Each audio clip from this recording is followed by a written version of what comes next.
Voici le 240e épisode des Technos, le premier de cette nouvelle année. Comme toujours, au mois de janvier, l'actualité technologique est monopolisée par les annonces qui nous arrivent de Las Vegas. Le CES a ouvert ses portes, il est difficile de l'ignorer, mais comme à notre habitude, on vous parlera aussi de ce qui ne s'y passe pas.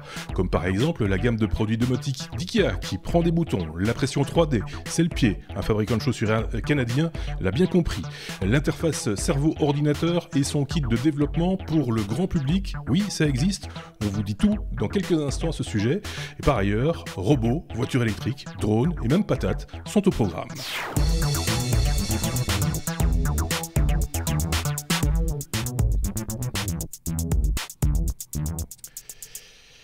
Bonjour, bonne année si on ne vous a pas encore dit bonne année cette année. En tout cas, nous, on va vous le dire cette fois-ci avec le 240e épisode, le premier, je le disais, de cette année 2020. Avec, on a bien terminé l'année avec eux, on va la commencer avec eux aussi, la même équipe qu'il y a 2 semaines, que pour le 239e épisode. Bonne année à vous aussi les gars. Sébastien d'un côté, Benoît de l'autre. On ne fait plus les présentations. On se demandait en off s'il y avait encore d'autres chroniqueurs. Oui, il y en a encore, hein. Je vous rassure tout de suite.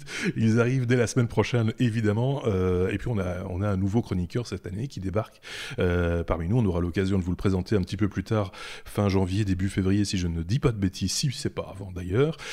Et on est toujours à la recherche, je tiens à le signaler également, d'une chroniqueuse pour compléter l'équipe. Donc si ça vous tente, qu'est-ce qu'il a? Pourquoi il rit? T'as hésité, une chroniqueuse, pourquoi t'as hésité? Pour compléter l'équipe. Oui, Non, t'as hésité. c'était pas... C'est pour compléter l'équipe, effectivement, et voilà. Avantageusement, j'avais envie de dire. C'est pour ça que je voulais...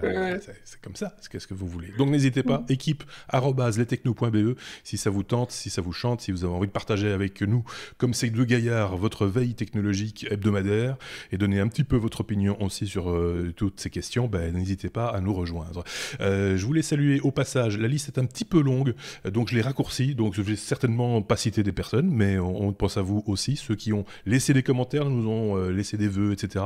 En commentaire sur YouTube, entre autres. Il y avait Jérémy Cana, William Cubignol, Vianney, Lydie, Arlog Saga, Alimoun, Ingrid Boy, Jean-Pierre Fabula, Gontran, Éric Bourdin, Alexandre, Natacha. Oui, on a des auditrices. Je tiens à le signaler, c'est assez rare pour le signaler. Il y a également Sombre Papa, Artistio B, 626 Jax ou encore Poker Team World. Merci à vous les gars, merci à vous les filles d'avoir laissé des commentaires et des pouces vers le haut aussi sur YouTube, des étoiles sur les applications de podcast habituelles. Tout ça, vous le savez, ça titille, ça chatouille les algorithmes et ça nous permet de mieux nous faire connaître un peu partout et donc d'avoir de plus en plus une grande communauté qui s'intéresse aussi aux technologies un peu comme nous. Qu'est-ce que je voulais dire?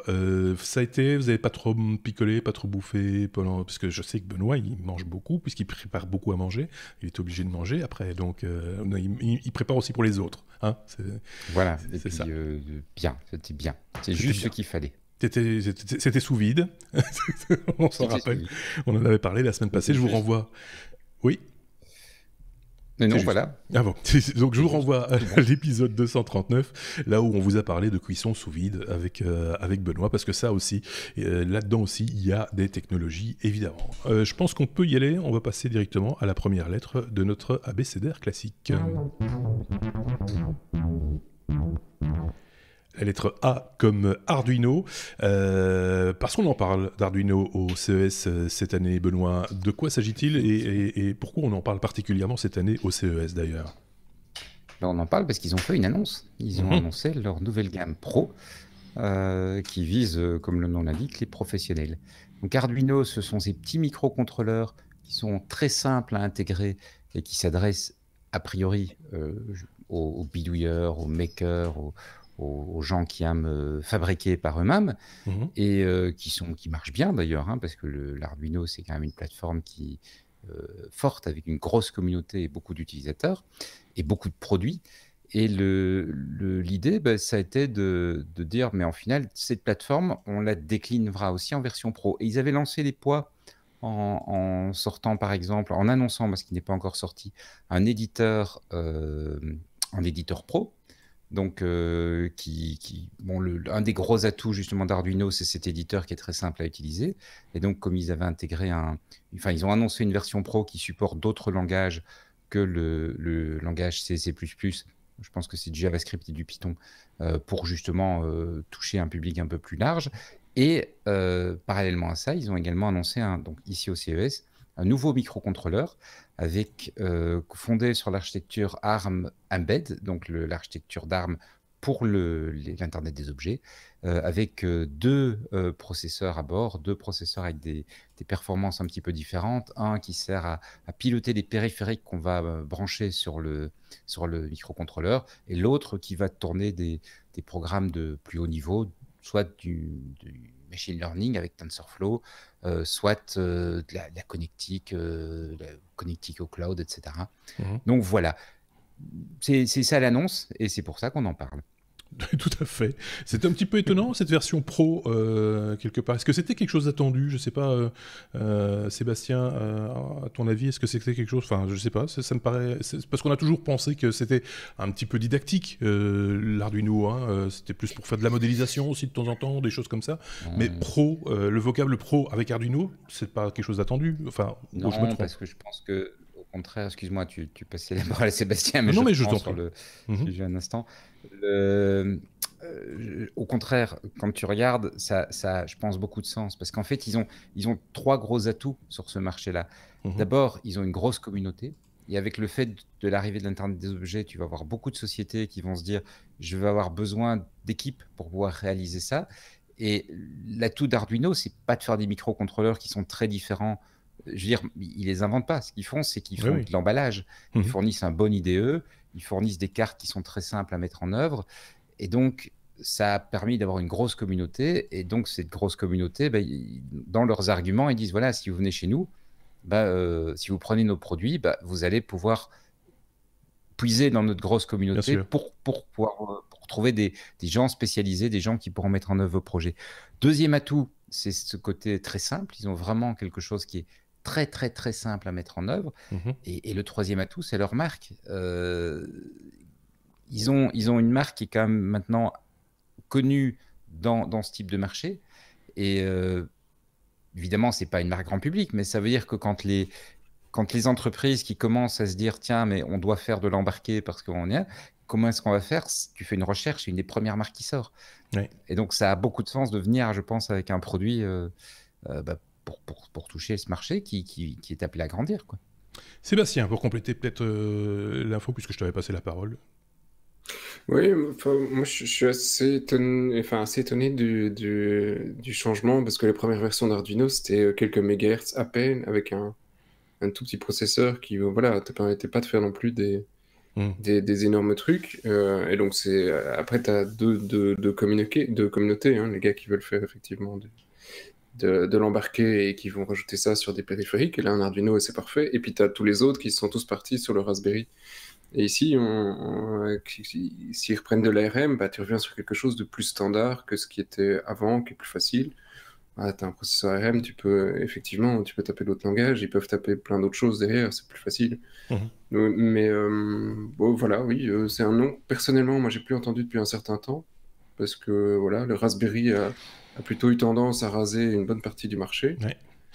Moi, quand j'entends parler d'Arduino, c'est souvent lié, excuse-moi, je te coupe, mais justement à du ludique, peut-être de temps en temps du proof of concept, des choses un peu, des petites manipulations entre guillemets, mais plus de l'ordre oui, je me répète, du didactique et du ludique, mais je peux me tromper, hein. D'ailleurs, on l'a vu souvent des kits centrés sur Arduino avec clavier, avec écran, avec différents périphériques. On avait parlé de ça d'ailleurs il y a très longtemps maintenant, il y a 5 ou 6 ans, il y avait un projet Kickstarter qui était centré sur Arduino avec différents... C'était sur du Raspberry, c'était Kano, c'était sur du Raspberry. Ah, je me trompe pas. Oui. Ok, d'accord. Autant pour moi. Oui, non, désolé, c'est ça que tu vois. Après, ils en vendent apparemment quand même 700 000 par an, donc ça a l'air quand même relativement important, mais voilà, dans toute la communauté autour de moi, on a essayé à l'époque, hein, parce que c'était plus ou moins la même époque où les Raspberry et les Arduino ont débarqué, à peu de temps entre les deux. Et l'Arduino est vite resté sur le côté de par la limitation. Voilà, c'est moins notre trip. Donc, voilà. Ça marche encore bien, je suis étonné. Ça fait un moment qu'ils ont des processeurs ARM. Juste pour info, oui. C'est pas leur premier processeur ARM. Moi, on n'en a pas les mêmes gens autour de nous. Moi, j'entends un certain nombre de petits projets.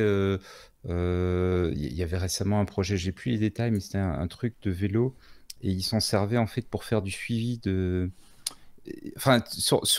de l'embarqué. Quand tu as besoin d'une faible consommation d'énergie, très faible consommation d'énergie, ils ont aujourd'hui un positionnement qui leur donne un certain atout. Et voilà, j'imagine que c'est de là qu'ils se partent en disant, pas oublier non plus, comme contrairement à Raspberry, les boards sont open source, ça veut dire qu'en fait, ils ont aussi pas mal de clones. Et donc, en plus de ce que eux vendent, il y a tous les clones. Et donc, quelque part, je pense qu'en tant que société, ils ont besoin de monter en gamme, quoi. Enfin voilà, Arduino CES, bonne nouvelle, bonne chose.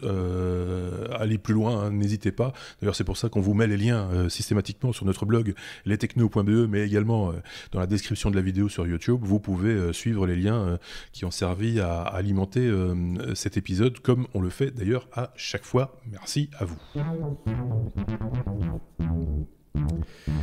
La lettre C comme crypto, 160 000 transactions par seconde pour miner des Ethers, si je ne dis pas de bêtises. C'est quand même, c'est fameux. Il faut bien le reconnaître. C'est qui nous en parle? C'est Sébastien qui nous en parle. Oui, celui avec des cheveux, même si celui sans cheveux était plutôt le fan de crypto. Mais cette news, je sais pas pourquoi, effectivement, ce coup-ci, j'avais envie d'en parler une fois. Voilà. Ça fait longtemps. Voilà, sinon, on ne vous parlera plus de crypto du tout. Ce serait mais ce serait vraiment dommage. Ouais. Voilà. Et alors, je voulais un peu parler effectivement rapidité, parce qu'il y a un article ici qui était assez intéressant sur l'évolution de l'Ethereum sur la fin 2019 et sur le futur, parce que les 160 000 transactions par seconde, c'est du futur théorique. D'accord. Mais donc, au moment où Ethereum s'était lancé, il faisait à peu près 4 transactions par seconde. 4 transactions par seconde, au niveau mondial, c'est quand même pas non plus la gloire. Sachant que le Bitcoin, lui, il est pas à 7, hein, donc non pas non plus à quelque chose d'extraordinaire. Alors jusqu'à pas tellement longtemps, Ethereum, il arrivait à monter à 15 transactions par seconde. Donc on est toujours à quelque chose d'assez limité. Alors comparé à des réseaux plus connus, hein, donc hors blockchain, on prend un PayPal. Un PayPal, ça fait 200 transactions par seconde maximum. Donc on n'est pas non plus sur un nombre de transactions miraculeux. Et Visa Mastercard, là, l'estimation, c'est 1700 transactions par seconde. Donc là, sur du paiement classique, on n'est pas non plus sur un truc gigantesque. Et donc ici, à partir de la mise à jour qu'ils ont faite en octobre, ils ont réussi à monter à 2000 transactions par seconde. Maintenant 9000, et ils espèrent, avec la prochaine mise à jour, effectivement, arriver à 160 000 transactions par seconde. Voilà, je ne sais pas ce qu'on va faire avec 160 000 transactions par seconde. C'est un peu juste pour le moment de l'effet d'annonce, mais c'est intéressant de voir que finalement, la blockchain nous permettra de faire des transactions assez rapidement, ce qui était quand même un des freins à une utilisation en commerce. On comprend l'intérêt de la chose. Je veux dire, si on veut vraiment s'en servir pour faire des paiements vraiment des transactions qui puissent se faire de manière fluide, il faut grimper, il faut monter dans les tours, quoi. On veut pas, voilà. Les enjeux sont quand même, pour en tout cas, je pense, hein, le développement des crypto-monnaies, c'est quand même un enjeu de taille, quoi. C'en est un des enjeux.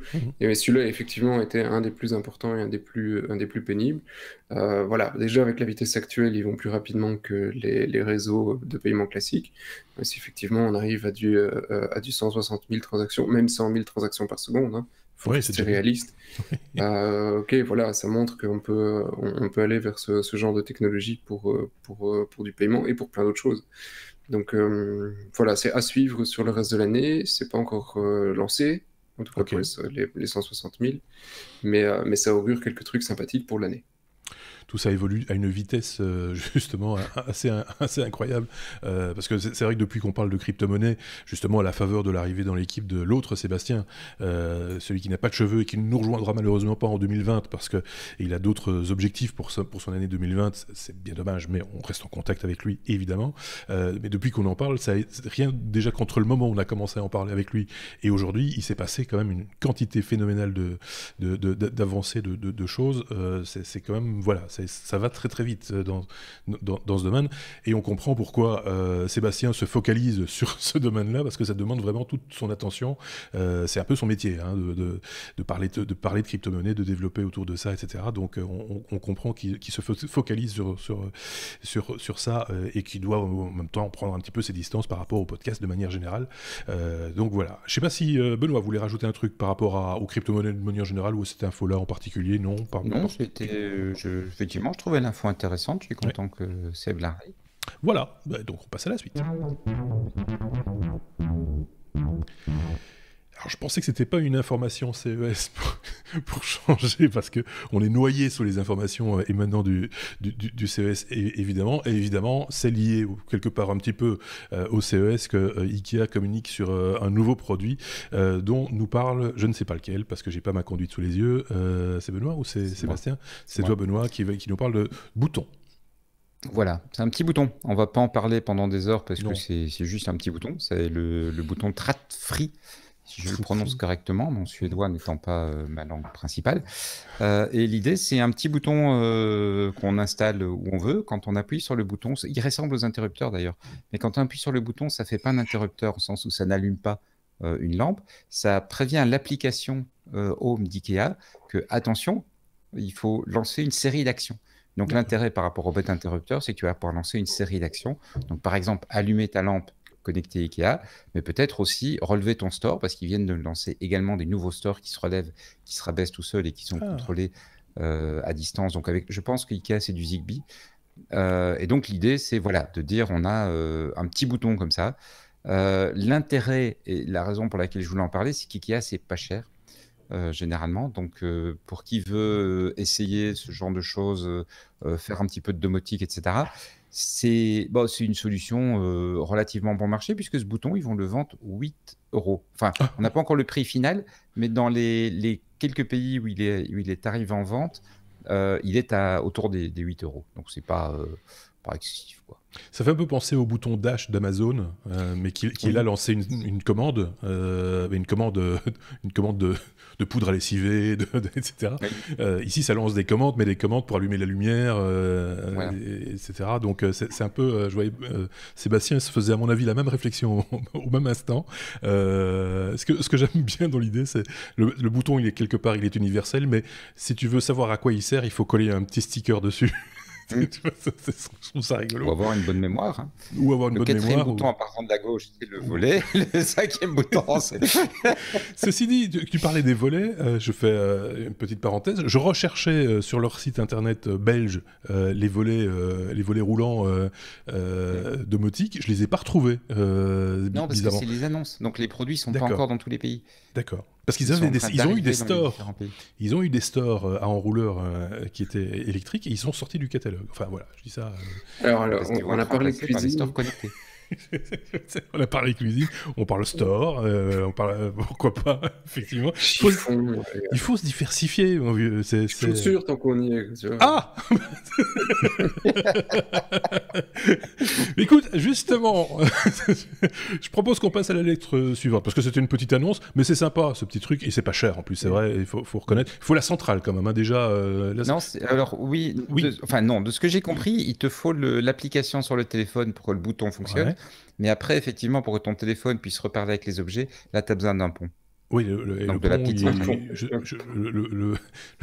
pont, il est à combien? On ne sait pas, on n'a pas le prix ou... J'ai pas regardé. Ça ne doit pas être très très cher non plus. Enfin, non, voilà.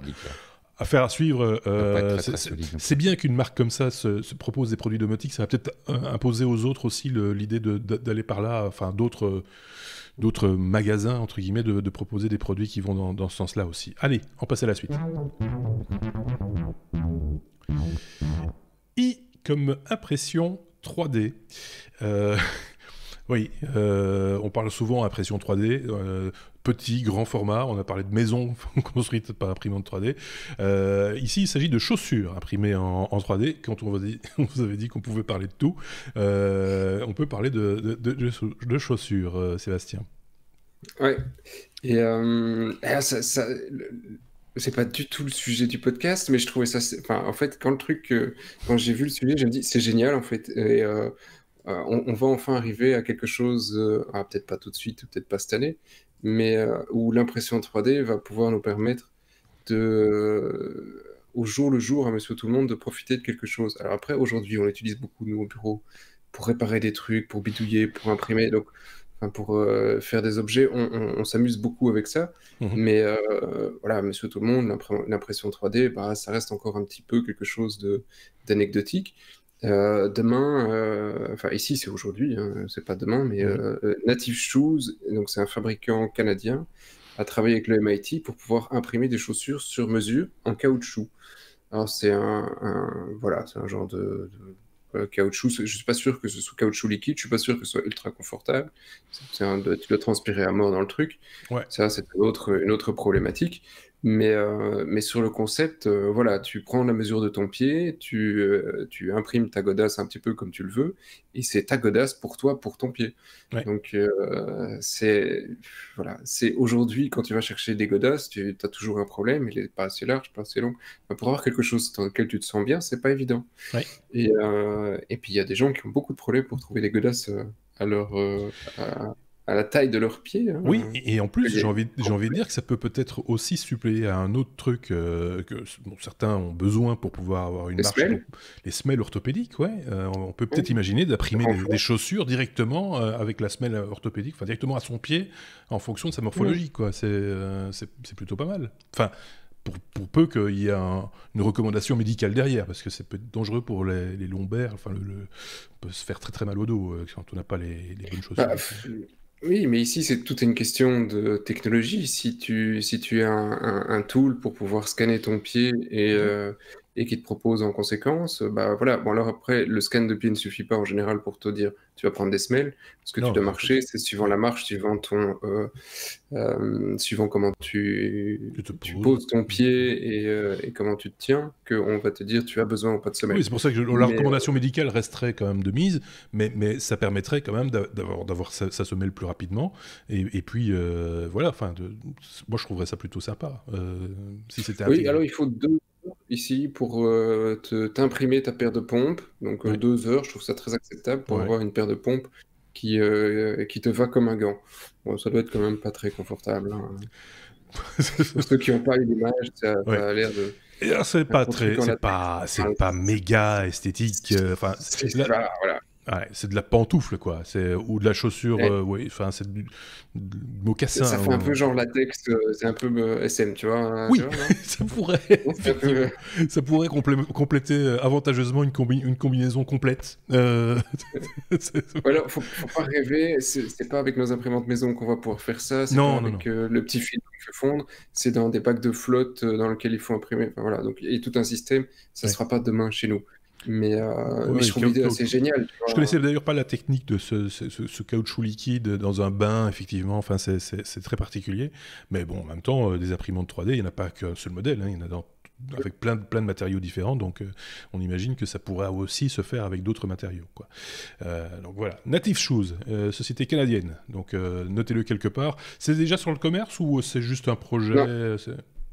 Ce projet, c'est pas encore à vendre. Mais ça ne devrait pas trop tarder. D'accord. Bon, affaire à suivre, comme on dit dans ces cas-là.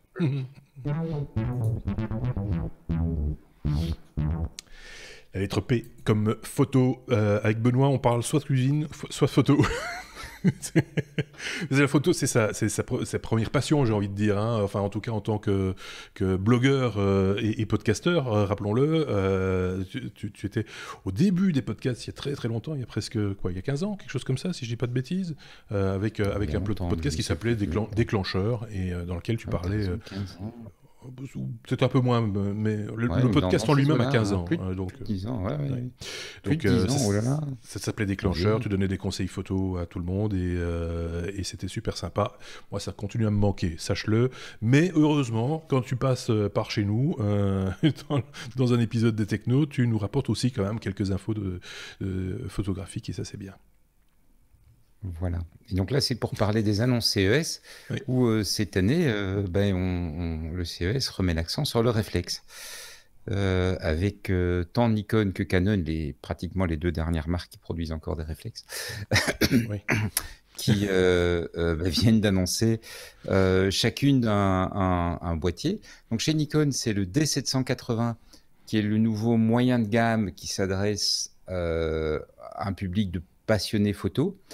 Et chez Canon, le nom est un peu plus compliqué, je dois prendre mes fiches, l'EOS 1DX Mark III, qui est le modèle, là pas du tout au grand public, qui est le modèle destiné aux professionnels, et qui est le gros machin, tu vois, bien mastoc, super encombrant, mais qui évidemment doit sortir cette année, puisque je rappelle qu'il y a les Jeux Olympiques à Tokyo cette année, et donc évidemment les deux grandes marques photo japonaises, enfin les trois, parce que Sony est aussi en train de sortir des produits, veulent que les photographes sur les bords des jeux soient avec leur boîtier, et donc évidemment il faut renouveler la gamme. Juste dans ce sujet-là, puisque je parle de l'EOS qui est le modèle haut de gamme, chez Nikon aussi, ils vont sortir un D6 pour les Jeux Olympiques de 2020, mais là, ils l'avaient déjà annoncé, donc on ne va pas revenir dessus. Simplement, apparemment, au CES, ils ont un espèce de proto qu'ils présentent. Je pense que le Canon, il est un petit peu hors de prix, il ne concerne pas tout le monde, donc je pensais prendre un petit peu plus de temps sur le D780, qui est le nouveau modèle qui peut à la limite nous concerner. C'est un peu haut en gamme, mais c'est un produit quand même qui s'adresse aux amateurs photo. Donc le prix, on est à 2500 €. C'est pas le premier boîtier qu'on s'offre, mais c'est pas non plus un boîtier, tu vois, qui a des prix de pro qui sont complètement inimaginables. Il y a pas mal de photographes amateurs qui s'équipent en fait dans cette gamme, parce que c'est des boîtiers qui sont maintenant de bonne qualité, qui durent longtemps. C'est plus comme à l'époque où on remplaçait son boîtier tous les ans. Le modèle qu'il remplace, il a 5 ans, il fonctionne toujours très bien. Donc, je veux dire, quelque part, c'est un achat qu'on a le temps de rentabiliser sur quelques années. Alors, c'est le réflexe classique de chez Nikon. Donc, c'est un réflexe avec un bon viseur, réflexe avec la monture F classique, la compatibilité avec tous les objectifs Nikon, etc. Mais ce qu'ils ont fait, c'est qu'ils ont intégré les fonctionnalités qu'ils ont pris dans le Z6, qui est leur nouveau modèle sans miroir, qu'ils ont annoncé il y a dans le courant de l'année dernière. Et donc, en particulier, les fonctions vidéo et les fonctions de live view, donc quand on fait la visée par l'écran arrière et pas la visée par le viseur optique, où là, clairement, le Z6 est très nettement en avance sur les réflexes, et bien toutes ces fonctionnalités-là, ils les ont pris, ils les ont mis dans le 780.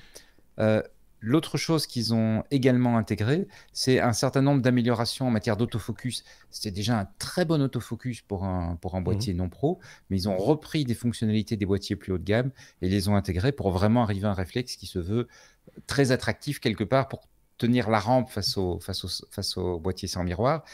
Et peut-être pour inciter un petit peu ce public qui aujourd'hui se demande, bon, moi j'ai un réflexe, j'ai un investissement réflexe, qu'est-ce que je fais ? De goûter aux fonctionnalités en termes de vidéo et en termes de visée de la view sur un boîtier avec lequel ils sont plus familiers. Sans devoir changer d'objectif, contrairement au Z6 où le Z6 est équipé d'une nouvelle monture, ce qui est la plus grande monture, je pense, en tout cas au niveau de la monture, justement, le plus grand diamètre qui existe sur le marché actuellement. Ça, c'est la vraie nouveauté, on va dire, chez Nikon. Par contre, ici, point de changement à ce niveau-là. Si vous avez des objectifs Nikon existants, on peut les utiliser. Donc, on peut goûter à la nouvelle technologie proposée dans le Z6, tout en restant dans un univers qui est maîtrisé, connu, quoi. C'est ça en fait l'idée.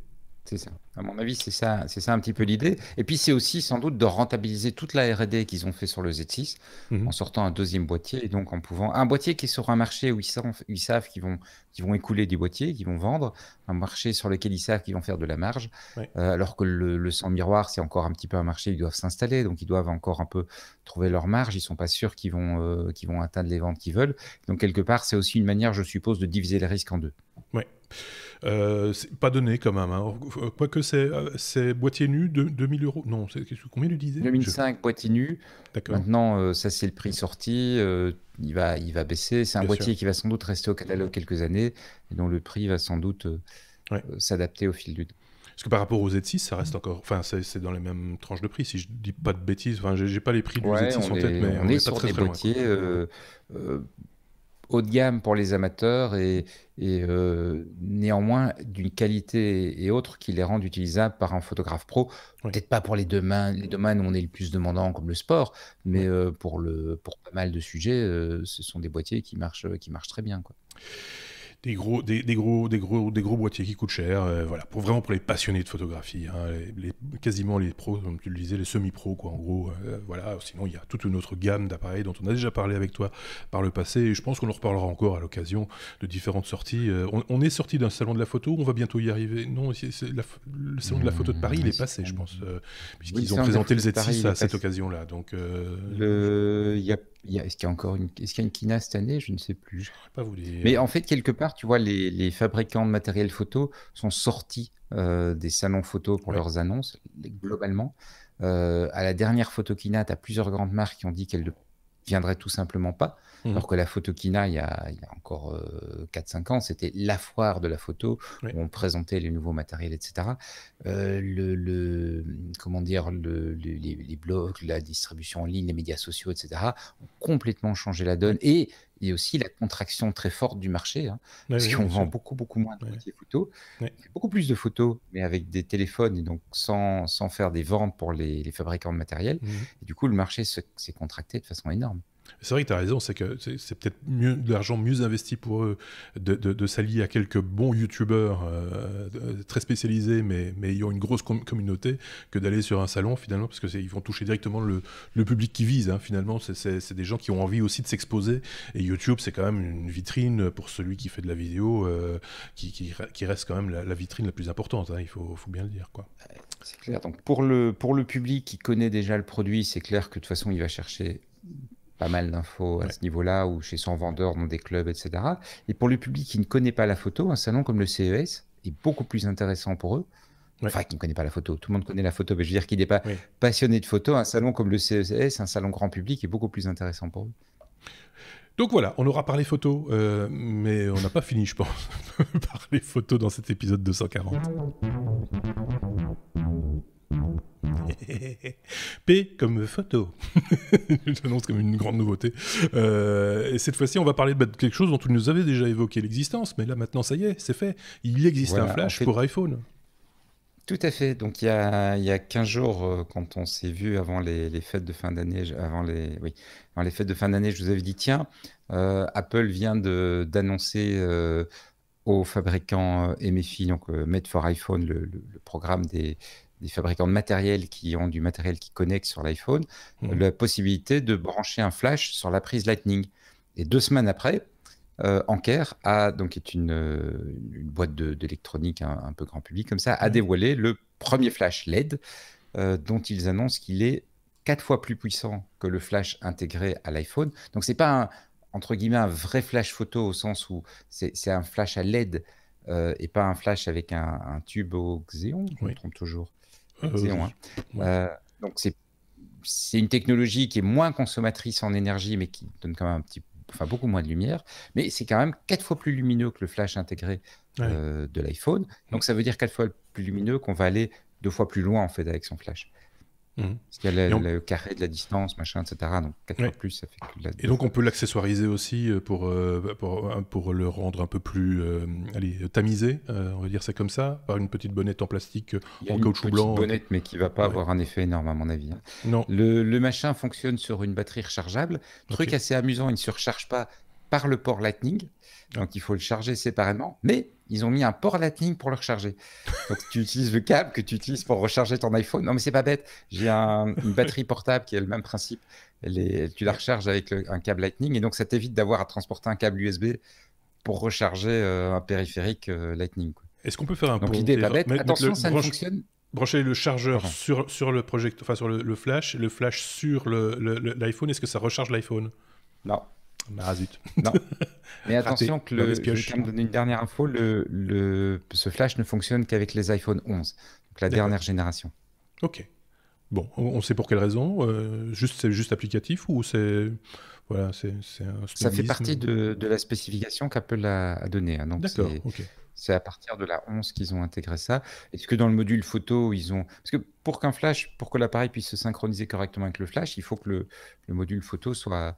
Oui. pour que ça se fasse vraiment dans de bonnes conditions, il faut que le module photo soit adapté. Et donc, peut-être que c'est quelque chose qu'ils ont intégré, enfin sans doute que c'est quelque chose qu'ils ont intégré dans la dernière génération. Est-ce que Sébastien a un dire. commentaire à formuler par rapport à cet accessoire dont on avait déjà un petit peu évoqué la possible sortie il y a quelque temps, mais est-ce que tu as une non ou oui ou non? Non, j'écoute. Ah ok, d'accord. Et si tu veux, j'ai une petite blague.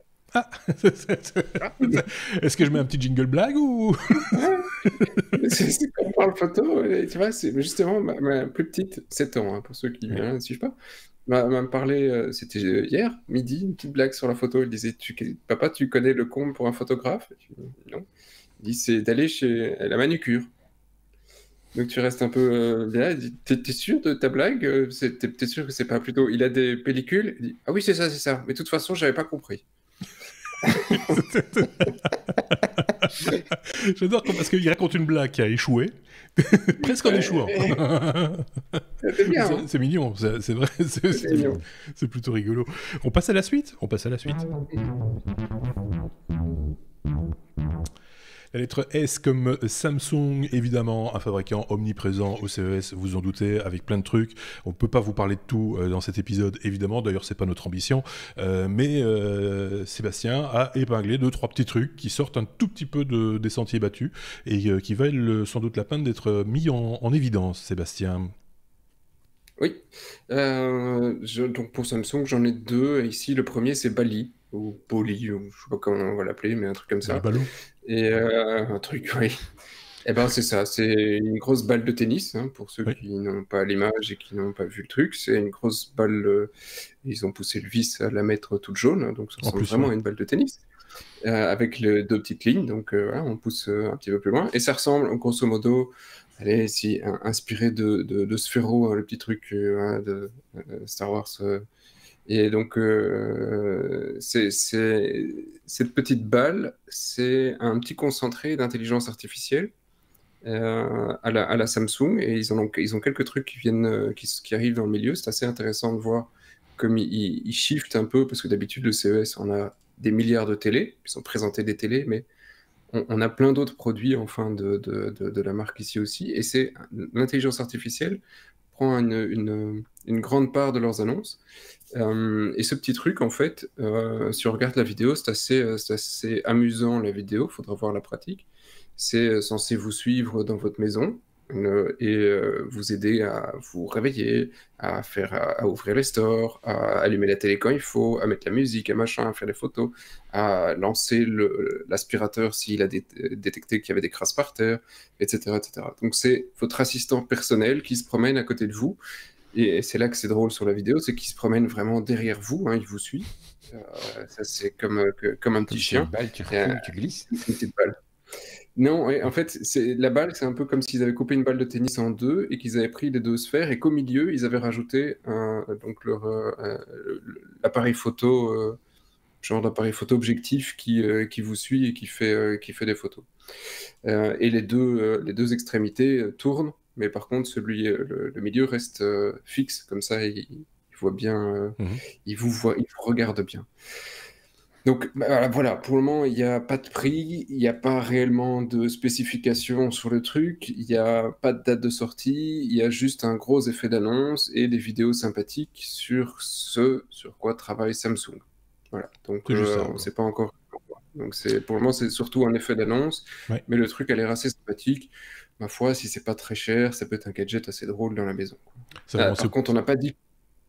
Oui, ça fait penser un petit peu au robot de Star Wars, là, la petite bouboule. C'est un peu le même principe, quoi.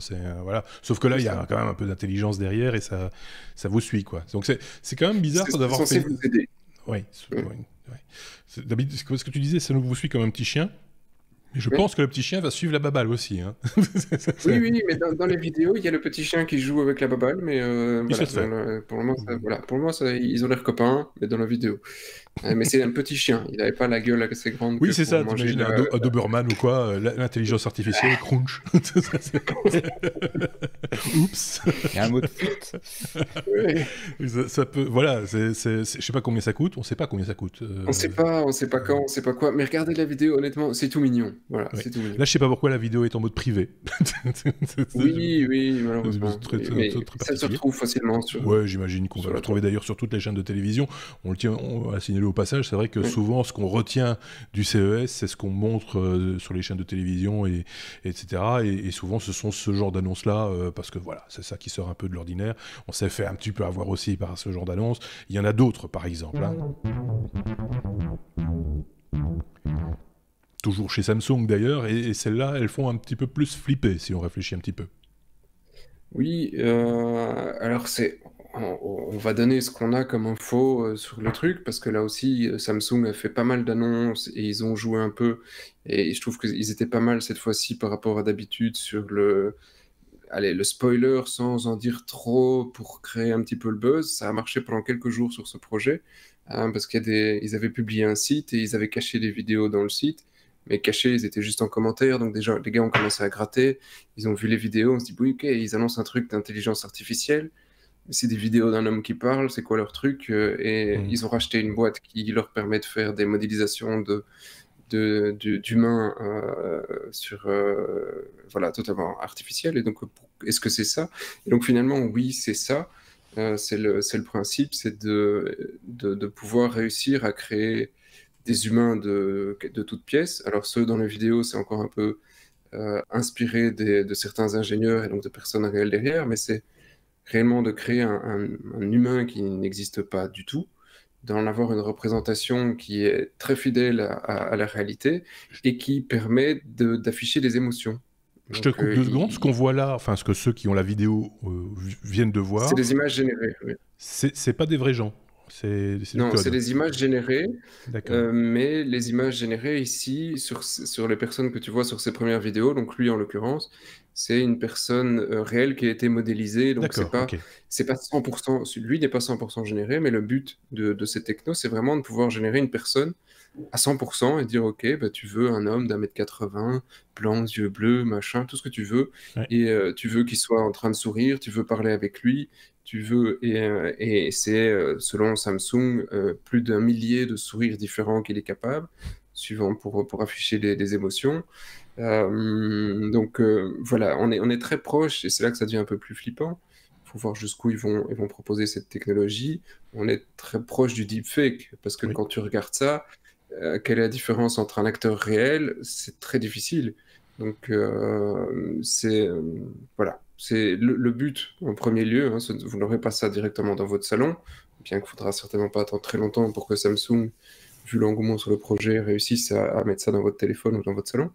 Le but à première vue, c'est de vendre ça en B2B pour faire un assistant virtuel en réception, en publicité, en marketing, quoi que ce soit. Donc pour d'abord, on va d'abord le vendre cher aux pros, et puis on va voir comment on va l'utiliser vers le consommateur final. Moi, je ne donne pas, je vais être très large, 5 ans avant que le journal télévisé ne soit présenté par un truc comme ça. Hein.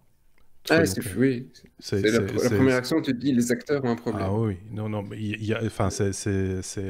c'est quand même fou, mais moi je pense qu'on va aller vers des choses comme ça. Je sais pas ce qu'en pense Benoît, mais c'est quand même très bluffant, c'est même un peu flippant de se dire que voilà, finalement on peut nous mettre sous le nez n'importe quoi, on commence à ne plus pouvoir voir le détail qui vend la mèche, quoi. Spécial quand même. Oui. Ouais, on rentre dans la matrice tout doucement. Ouais. On en sort. Et le plus besoin d'appareil photo, plus besoin de caméra, tout cela c'est fini. Hein. Caméra, appareil photo. Oui, c'est pour ça que je dis présenter le journal. Quand tu sais ce que coûte un plateau, un décor pour le journal, etc., tu peux tout virtualiser. Aujourd'hui, d'ailleurs, tu le fais déjà en partie, hein, soyons clairs. Si en plus de ça, tu virtualises le présentateur, voilà, t'as plus besoin t'as juste besoin d'un bureau et voilà. Et des news. Des news et un script. Voilà, nous serons les derniers humains à présenter des news high-tech dans ce monde de fou. Mais sommes-nous réels? Je ne sais pas. De temps en temps. Sébastien existe vraiment. Mais moi, je me pose des questions des fois parce que c'est à mon avis, c'est parce que je pense qu'il se passe un truc spécial. Enfin bref. D'ailleurs, il se tasse, c'est bien la preuve. Il ne s'en rend pas compte, mais il se tasse. Mais voilà. Donc, ce projet s'appelle comment? Néon, c'est ça? Alors c'est Néon et il y a plein d'autres noms de boîtes qu'ils ont rachetés. C'est pas directement, mais effectivement, c'est le projet Néon. Ça vient d'un truc Star Labs. Donc ça vient de plusieurs technos, mais voilà. Néon, c'est ce qu'il faut retenir. Le site est bien léché, si je puis me permettre. Oui, les mecs... ils ont bien bossé, quoi. Hein, les mecs, ils ont mis le pognon. C'est pas moche, quoi. Hein, c'est plutôt bien foutu, effectivement. Et au final, c'est assez loin de ce que fait Samsung à la base. Hein. Tu vois, ici, ils se lancent vraiment dans le software, dans l'IA, dans plein de trucs qui... Ouais. Voilà, et ils mettent le paquet, parce que voilà, les résultats sont intéressants. Effectivement. On peut peut-être passer à la suite, parce qu'on a fait un peu le tour de cette news, mais on aura certainement l'occasion de reparler de ce genre de choses dans les semaines et les mois à venir. Ça, j'en suis certain. On en arrive à la lettre S comme sécurité, avec un drone qui va surveiller nos propriétés prochainement. Mais j'avais déjà vu des choses comme ça il n'y a pas tellement longtemps. On va certainement parler de ça aussi. Sébastien, c'est présenté au CES. Est-ce vraiment une nouveauté ou pas? Alors, oui, si. Il y a eu des trucs qui existaient par le passé, mais en général, c'était plutôt ras des pâquerettes, c'est-à-dire il roulait. Celui-ci, il vole. Oui. Et celui-ci, il vole, et franchement, quand tu regardes la photo, il fait peur. Oui. Si je pose cette question, c'est pas pour griller la news ou dire que c'est naze ou quoi que ce soit, hein, c'est pas ça la question, c'est que il me semble que j'avais vu passer des news concernant des drones agricoles qui surveillaient les cultures et pour savoir s'il était temps de semer ou s'il était temps de moissonner, ou etc. Des choses très automatisées qui ainsi aidaient quelque part l'agriculteur à gérer des propriétés qui sont de plus en plus grandes ou difficiles d'accès et autres. Il me semble que j'avais vu passer des news comme ça. Donc là, on n'est pas très très loin c'est un peu le même concept, quoi, non? Oui, c'est un peu le même concept, mais c'est pas tout à fait les mêmes softwares qui peuvent tourner derrière. Non. Parce qu'au final, quand tu regardes la photo du truc, on a un drone assez simple, 4 hélices, et puis une grosse caméra et quelques brôles en dessous pour faire un peu de lumière, quoi. Donc, tu te dis, finalement, technologiquement, enfin dans le hardware en tout cas, t'as pas un truc révolutionnaire. C'est au niveau soft et au niveau environnement qu'ils ont été mettre quelques trucs plus intéressants, et au niveau des capteurs qu'ils ont tapé dedans, c'est que donc la boîte derrière, c'est Sunflower Labs. Et ce drone est prévu pour faire le tour de votre maison. Alors c'est à vous de définir si soit il va faire un périmètre ou si automatiquement il va se promener comme étant un gardien de la maison. Plutôt que d'aller taper toutes les caméras, lui, il va faire le tour. Et s'il y a un bruit suspect, et c'est là qu'effectivement toute l'intelligence doit venir, c'est que s'il y a quelque chose de suspect, lui va se charger d'aller vérifier ce qui se passe et enregistrer vidéo, taper de la lumière et mettre un gros spot dans la tronche du voleur pour dire qu'est-ce que tu fais là, dégage. Hein, en gros, c'est ça le principe. C'est vraiment aller vérifier ce qui se passe plutôt que d'envoyer quelqu'un qui pourrait se prendre un mauvais coup. Au moins, tu peux aller vérifier sans avoir peur de chérie, j'ai entendu du bruit, pas de problème, j'envoie le drone. Et donc, le drone, c'est Bee, donc abeille, et puis ils ont Hive, qui est la station de recharge. Que le drone, malheureusement, ne pourra pas non plus voler pendant des heures. Il va devoir se repluguer de temps en temps. C'est à ce moment-là qu'on pourra voler la maison. Donc, couper le courant. Mais ils ont aussi d'autres capteurs qui vendent. C'est une boîte vraiment orientée sécurité. Et ils ont toute une autre série de capteurs qui sont, eux, plus fixes, qui te permettent de capter plein d'autres choses. Mais ils vont reconnaître que là, c'est ton chien, donc ça, c'est pas grave. Là, c'est la voiture, le machin. Et donc, c'est quand même quelque chose qui est censé avoir un petit peu de reconnaissance et un petit peu d'intelligence. On l'a pas encore vu réellement tourner. Et je ne serai pas non plus dans les premiers acheteurs. parce que la bestiole a un prix. Elle n'est pas encore disponible. La précommande, c'est déjà $999 et le prix, ce sera à partir de $9 950. Ah oui, quand même. Ah oui. Donc, c'est la pas fait pour sécurité, n'importe quelle propriété. C'est pas pour n'importe quelle propriété non plus. Je veux dire, si tu vis en appartement au 12e étage, tu vois, Non, ça a va moins être- d'intérêt. non. Je veux dire, Mais c'est- t'as pas les $900 pour taper non plus quand t'es dans un appartement au 12e étage. ça dépend, si, parce que Ça t'as dépend où pas tu es. acheté une très très grosse propriété, du coup, donc il te reste des sous. Non, non, soyons clairs, c'est pas fait pour tout le monde, c'est pas, Non. voilà, ce sera peut-être accessible un jour pour plus de gens, mais ça restera quand même à mon avis, des outils relativement coûteux qui s'adresseront peut-être d'ailleurs plus à des professionnels, non Probablement, ou le paranoïaque qui effectivement est prêt à aller claquer 10 000 € pour... Celui qui s'est déjà construit un bunker dans la cave, voilà, c'est un peu ça. Mais petite entreprise autour des bureaux, pourquoi pas, hein, Oui, par rapport à un ça. système d'alarme. Ça dépend ce que tu as à protéger, mais si ça vaut plus que 9 000 €, ça vaut le coup, du coup. La plupart des commentaires demandaient si c'était déjà aussi livré avec armes, etc. Non, il n'y a pas de taser, il n'y a pas de truc. Tu vois, c'est l'autre dérive dont on peut avoir peur aussi. c'est pas fait. Ça, c'est voilà. Donc, c'est qui fait ça? Alors, c'est Sunflower Labs. Jamais entendu. Hein. Ok. On vous mettra le lien vers l'article TechCrunch d'ailleurs pour les citer dans le blog lestechno.be, évidemment, comme toutes les sources, je le répète, des news dont on vous parle chaque semaine d'ailleurs. Lettre S encore, comme Sony, avec une annonce un petit peu particulière, un peu inattendue au CES. Sony qui présente son concept de voiture électrique. On ne les attendait pas vraiment sur ce terrain, Sébastien. Non, on attendait une console. Oui. Alors là, Qui ils viendra... vont bien présenter leur console. Qui viendra, mais ce sera pour Noël prochain. Il va falloir un petit peu attendre. Hein. Ça tombe bien, c'est bientôt Noël. Et donc, si tu achètes la console, tu as la voiture offerte, ou l'inverse peut-être. Peut-être. Non, ouais, j'étais assez étonné, et au final, quand tu regardes les photos, c'est assez joli, mais ça ressemble plus à, comment dire, un cinéma roulant ou un centre ludique roulant qu'à une voiture. On s'éloigne un petit peu du concept de voiture, même si ça a 4 roues, ça a l'air d'avoir toutes les portes, les fenêtres, tout ce qu'il faut. Ça a des phares, c'est un volant, ça ressemble vraiment à une voiture. Hein. Et honnêtement, je suis pas spécialement, j'ai rien contre Sony, je trouve la marque sympathique. En général, j'ai rarement accroché à leur design, mais la bagnole, elle est encore sympa. Pas mal, ouais. Et, enfin, en même temps, c'est pas parce que il s'appelle Sony qu'ils peuvent pas se payer un bon dessinateur. Hein, Voilà. Oui. Bah oui.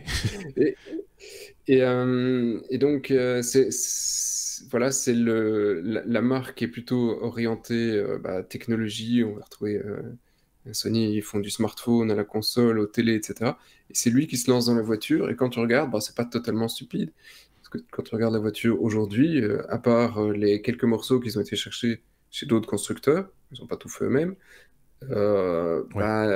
Aujourd'hui, toute l'intelligence de la voiture, tout l'intérêt, c'est de l'électronique, c'est du multimédia, c'est des détecteurs, c'est des caméras, c'est de la réalité, c'est du GPS, c'est de la vision augmentée. Enfin, c'est tout est électronique. Donc, c'est finalement très logique que des boîtes comme Sony s'intéressent à faire des voitures. Et je ne serais du coup pas très étonné d'avoir une voiture Samsung l'année prochaine sur le salon, hein, si pas ou déjà. Qualcomm. Ah non, ça c'est déjà fait. Ouais. Il paraît que Qualcomm se lance aussi dans l'automobile.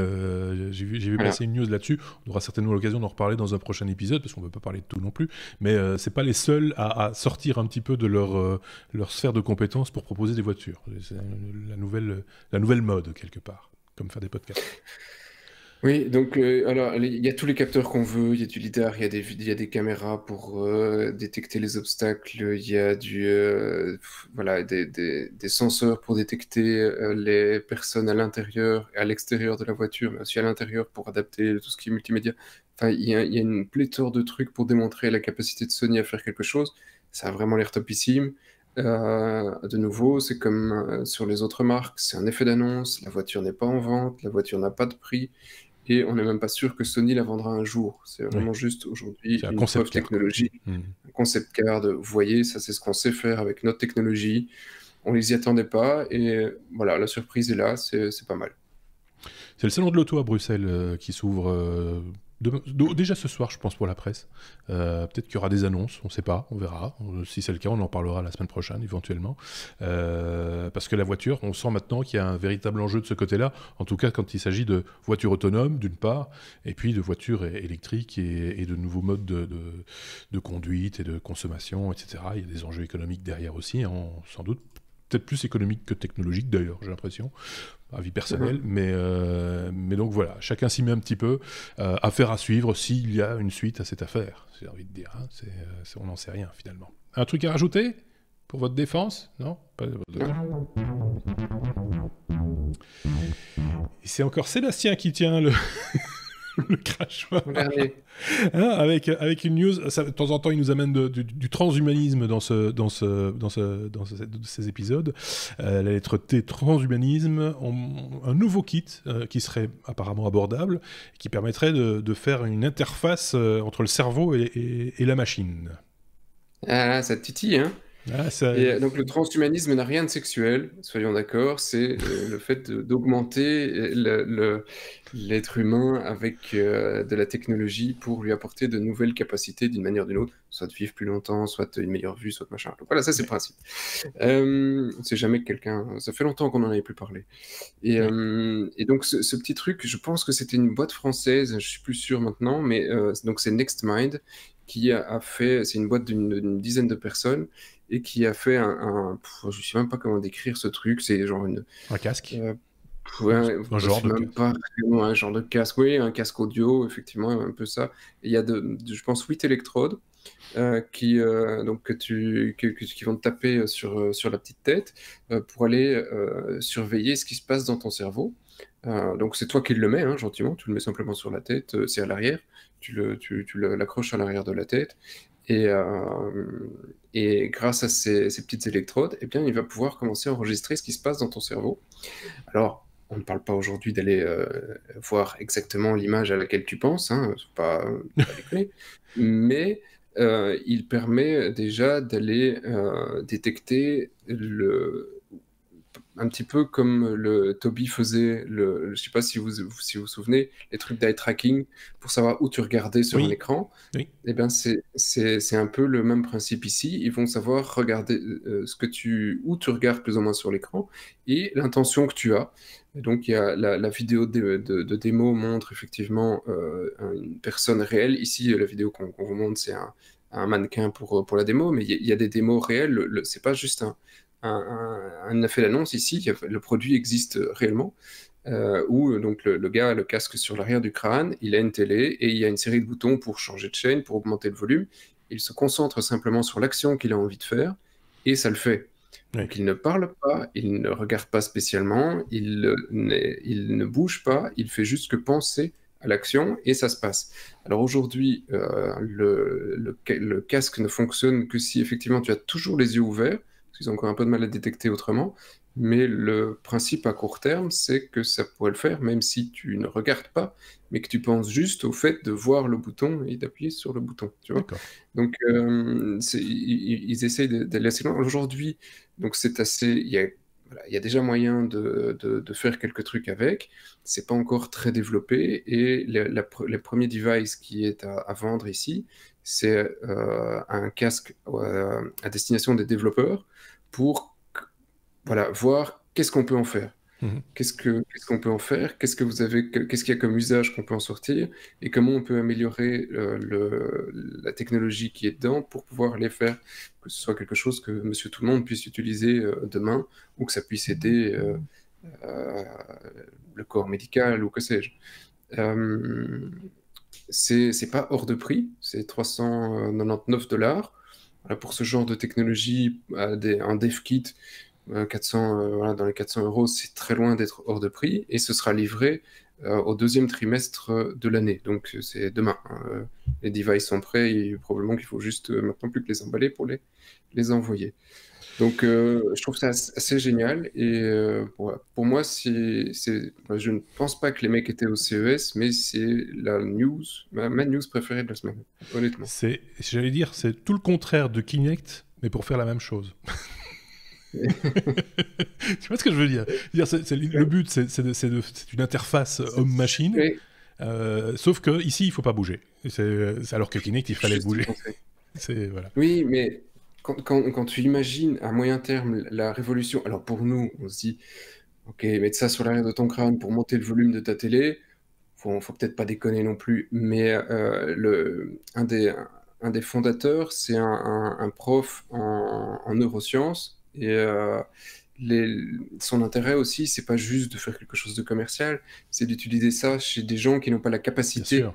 de pouvoir s'exprimer, qui n'ont pas la capacité de bouger, et donc ou même, enfin voilà, et tu pourrais leur mettre une interface et récupérer une manière de dialoguer avec des gens qui aujourd'hui sont pas le noir le plus complet, mais Oui, qui ont parce un que... problème d'interface avec les autres humains. oui, bien Et sûr. là, voilà, c'est génial. Oui, tout à fait. C'est là que ça prend tout son sens. Parce que Oui. c'est vrai qu'augmenter le son de la télé, si en plus de ça, au moment où tu augmentes le son, tu dis ça va trop fort, le système retient plus fort, et mais encore plus fort. Donc à un moment donné, ça va vraiment déconner. Les voisins vont se plaindre. Ça va vraiment poser des problèmes. Par contre, effectivement, si au lieu de faire des trucs aussi ballot que ça, on a la possibilité de déclencher des choses, allumer la lumière par exemple, ça me paraît quand même être... voilà, quand on n'a pas la possibilité de tendre le bras vers un interrupteur, c'est un truc... et qu'on n'a plus l'usage de la parole peut-être en plus. Ça, ce sont des choses fondamentales ça paraît con, mais c'est Si indispensable. t'es tétraplégique, je pense que c'est pas, voilà, c'est loin d'être Oui, un luxe d'avoir bien éventuellement sûr. ce genre de technologie pour demain. Ouais. Il y a, et même, enfin, demain, on pourrait avoir du jeu vidéo ils en ont un, ils ont un jeu vidéo de test dans les démos où le gars utilise son casque. Et donc, il y a des journalistes qui ont essayé, hein, qui ont dit, oui, effectivement, c'est pas juste du bluff, ça marche leur truc. Ouais. Où tu as 2-3 genres de zombies qui se promènent dans le jeu vidéo et tu fixes la tête et la tête explose. Donc c'est vraiment juste, tu te concentres sur le Ouais, fait, c'est je ça, me concentre, je vais lui exploser la tête et bim, elle explose. Donc, et ça correspond effectivement au fait que tu regardais le monstre sur la tête pour le faire exploser. Donc c'est assez, c'est assez hallucinant. Je sais pas ce qu'en pense Benoît, il a l'opinion du chef pour l'instant. Ce genre de technologie, ça te parle? Mais en fait, ma première réaction, c'était ce que tu as dit, Marc. C'est, comme vous le dites, vachement bien pour un usage de personnes handicapées. Puis c'est intéressant de voir ce genre de choses. C'est des choses qui vont se raffiner, c'est super excitant. Mais en même temps, je me dis, si on ne reconnaît pas le nom, on va très vite se faire avoir. Tu sais, c'est surtout ne pas baisser le volume et clac, surtout ne pas éteindre. Parce que moi, j'ai un peu cette tendance, je sais pas si vous l'avez aussi, mais à me dire, par exemple, ah oui, il faut pas que j'appuie sur ce bouton-là, quoi. Il faut pas que j'appuie sur ce bouton-là, et évidemment. Oui, c'est le danger de ce genre d'interface. Il y avait un film comme ça un peu nul. Enfin, c'était un film de guerre, je crois, où quelqu'un devait aller récupérer un avion. En Russie évidemment parce que c'est les mauvais et il devait penser en russe pour faire déclencher des trucs. Ici il n'est pas question de penser dans une langue, on est bien d'accord, ils vont chercher l'information ailleurs manifestement d'une autre manière quoi. Oui, tu penses pas à une langue, tu penses à un objet, donc c'est vraiment c'est quelle zone du cerveau tu mets pas les mots dans ta tête. C'est ça, voilà. Mais c'est quelle zone du cerveau tu as activé en fait pour penser à telle ou telle chose. Oui. C'est fort quand même. Hein. Si ça fonctionne bien, c'est vraiment chouette. Mais il faut là, il faut expérimenter, il faut tester des choses. Il y a un kit de développement, donc on peut s'amuser et créer des choses utiles en plus. Donc ça, c'est vraiment bien. Ok, bah, je pense qu'on a bien fait le tour de cette question. C'était un bon sujet. C'est peut-être le sujet de la semaine, si tu veux. Allez, c'est cool, merci. J'ai commencé cette année à distribuer des bons points, des gommettes vertes. Oh, voilà, ta gommette. Tiens, prends ça. Top. La lettre W, comme un oui mais non. Ah oui, il y avait longtemps qu'on n'avait pas fait un oui mais non. C'est le premier de l'année et c'est pas n'importe lequel parce que ça se passe aussi au CES en plus. C'est Benoît qui a épinglé entre guillemets, mais je pense que tout le monde l'a vu. Hein. On va pas apprendre grand chose aux gens, on va juste donner notre opinion peut-être sur le truc. C'est une histoire de patates. C'était de saison effectivement avec le CES. Ouais.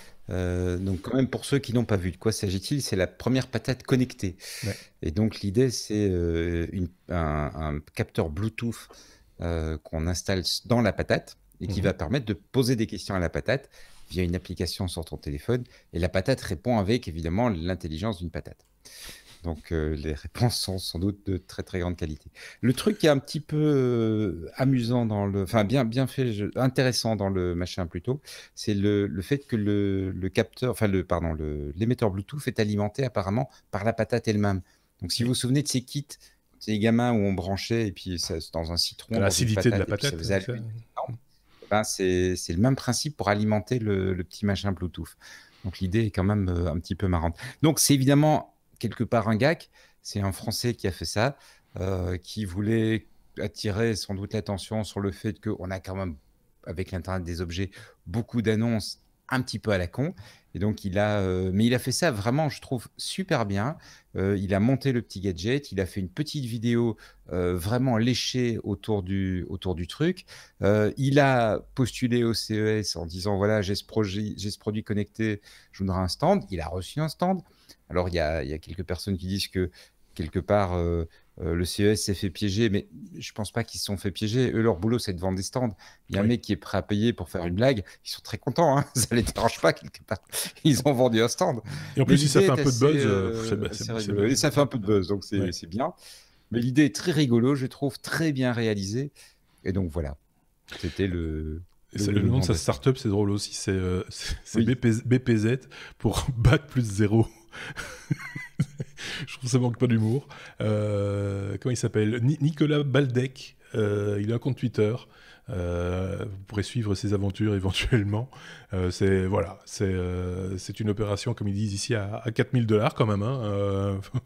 Quand même pas donné. Mais bon, voilà, c'est rigolo. Je sais pas, Sébastien, ce que tu en penses. Un petit avis sur cette manière de faire. Est-ce que les nouvelles technologies sont à ce point sérieuses et embêtantes qu'on ne doit pas faire ce genre de choses, surtout lors de grands-messes? Sans patate. Sans patate. Sans patate. Pour sans patate, t'as plus rien, tu sais. Comment il en pense? Non, oui, non, j'ai pas grand-chose à dire. La blague est drôle, c'est potache. Pourquoi pas, écoute. Voilà. Certains, j'entendais des commentaires à gauche à droite, je pense même sur Twitter, si je dis pas de bêtises, des gens qui commentaient en disant, des esprits chagrins souvent, hein, qui disent, mais enfin, il y a des mecs qui ont de vraies idées et qui n'arrivent pas à avoir de l'espace dans des grandes foires ou dans des grands salons, etc. Voilà, c'est deux poids deux mesures. Enfin, voilà, on peut l'entendre aussi, mais là pour le coup, vu la taille. Voilà, c'est ça tue personne. Quoi, je veux dire, la taille du CES, le mec a une table haute avec une patate, ça va quoi. Oui, mais tout le monde en parle, hein. C'est partout. Quoi. Oui. Mais pour faire parler, il faut de l'humour, il faut des choses comme ça. Les produits vraiment innovants, mais qui sont présentés sans humour, si t'es pas une grande marque comme Samsung qui peut péter le budget pub... On a un chroniqueur, Thierry Weber, qui est pour l'instant à Las Vegas avec une délégation suisse au CES. On n'a pas pu prendre contact avec lui, on le laisse un peu bosser aussi parce que c'est aussi du boulot, donc voilà. Mais sans nul doute que quand il reviendra dans les jours, les semaines qui viennent, il nous fera un petit peu son petit rapport aussi, hein, en tant que lui-même visiteur du CES. C'est toujours intéressant d'avoir un peu comme ça le sentiment, parce que c'est tellement grand, on peut pas tout voir non plus, j'imagine. Moi, je vois que les journalistes qui sont sur place et certains podcasteurs également, après 2 jours, tirent la langue jusque par terre et sont complètement épuisés et n'en peuvent plus. On leur rend hommage quand même, parce que c'est eux qui nous ramènent des news que nous commentons très confortablement installés. Donc voilà, il fallait le dire aussi. Et je pense qu'il y aura encore des news émanant du CES, comme toujours, qui vont encore, dans les semaines qui viennent, apparaître et dont on aura encore l'occasion de lancer quelques commentaires dans des épisodes des Technos. Je ne sais pas si on a fait le tour de tout. Là, on est arrivé au bout. On a tout fait, hein. On a tout fait. Oui, mais au niveau news, il y en a eu plein. Hein, oui, il y a eu plein de choses. Il y a eu des trucs chez AMD qui étaient exceptionnels. Il y a des trucs chez Intel, enfin, il y a plein d'autres trucs. Samsung, ils ont un écran qui coûte une blinde de plus $1 million, je pense. Sans bord. Sans bord. Non, c'est des dalles, en fait. Tu fais l'écran de la taille que tu veux. Et donc, tu colles ça contre ton mur. Oui, tu as des écrans sans bord, effectivement. Voilà. Mais ça, et alors, il y a toujours une tendance qui ressort. On a vu les écrans, la 3D, les écrans incurvés, etc. Ça, ici, apparemment, c'est la Weka. Alors, ça fait rire tout le monde dans le domaine de la télévision et de l'image, parce que qui a de la Wicca, qui filme en Wicca, qui produit en Wicca, personne. Donc c'est juste une démonstration de force et qui peut faire la différence entre de la 4K et de la Wicca à l'œil nu. Là aussi, ça pose des questions. Bref, voilà, il y a toujours des annonces comme ça. Mais le consommateur aime bien acheter les gros chiffres. Oui, c'est ça. Donc il avait acheté de la 4K, on lui vend de la Wicca, c'est 2 fois mieux. Mais c'est vrai, il y a plein de ventes qui sont justes parce que tu as un gros chiffre sur ta... Bien sûr, c'est comme le principe des 6 cylindres et des 8 cylindres sur les moteurs de voiture. 8, c'est mieux. Voilà. C'est souvent comme ça. Bon, ben voilà, je pense qu'on arrive au bout de ce premier épisode de l'année 2020. Merci à tous les deux d'avoir ouvert la voie après l'avoir fermée l'année passée. On vous retrouve tous les deux très prochainement. Évidemment, je ne sais pas qui est au programme la semaine prochaine. C'est pas très grave. Vous le découvrirez en même temps que moi jeudi prochain ou vendredi prochain, enfin quand vous le voulez. N'hésitez pas à mettre des pouces vers le haut, à vous abonner comme toujours, évidemment, à mettre des petites étoiles, à faire des commentaires. Les commentaires, c'est important. Aussi sur les plateformes de podcast comme iTunes, enfin, en tout cas Google, Apple Podcast. je commence à mélanger tout le monde. Ou Spotify, par exemple. Voilà. N'hésitez pas à le faire. Ça permet de se faire connaître, de nous faire connaître un petit peu partout, un peu mieux. Merci beaucoup à tous les deux. Passez une bonne semaine. À bientôt. Au revoir. Salut.